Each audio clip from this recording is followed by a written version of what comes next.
বন্ধুরা কেমন আছো সবাই? আশা করি সবাই অনেক ভালো আছো। আমরা আজকে অমর একুশে প্রবন্ধটি সর্বশেষ যে অংশটুকু সেটুকু এই ভিডিওতে পড়ে নেব। বলো তো বন্ধুরা, অমর একুশে প্রবন্ধটি কে লিখেছেন? অমর একুশে প্রবন্ধটি লিখেছেন রফিকুল ইসলাম। তাহলে চলো এবার আমরা শেষ অংশটুকু পড়ে নেই। এখানে নুরুল আমিন সরকার ভাষা আন্দোলনকারীদের ভারতের চর, হিন্দু, কমিউনিস্ট ইত্যাদি আখ্যা দিয়ে পূর্ব বাংলায় দমন নীতির স্টিম রোলার চালাতে থাকে।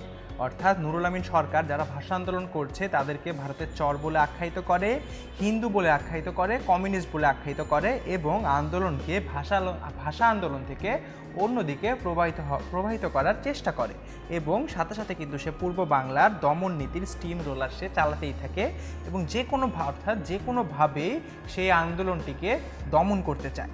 নুরুল আমিন সরকার নারায়ণগঞ্জে একজন পুলিশকে হত্যা ও একজন আনসারকে আহত করায় এবং করিয়ে ভাষা আন্দোলনকারীদের উপর দোষ চাপাতে চায়।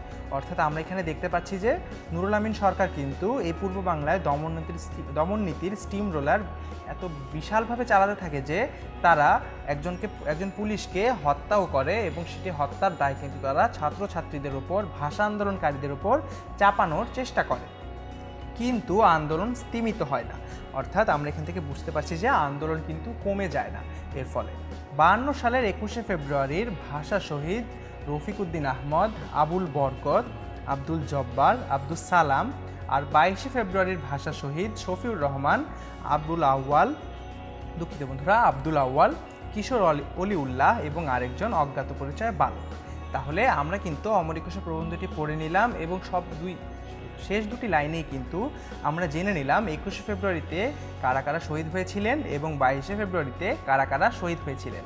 তোমাদের যদি কোনো প্রশ্ন থাকে বন্ধুরা অমর একুশে নিয়ে, আমাদেরকে কিন্তু অবশ্যই কমেন্ট সেকশনে জানিয়ে দিতে পারো এবং পাঠ পরিচিতি, লেখক পরিচিতি ও শব্দার্থগুলো পড়তে তোমরা অবশ্যই পরের ভিডিওগুলো দেখে নেবে। ধন্যবাদ বন্ধুরা।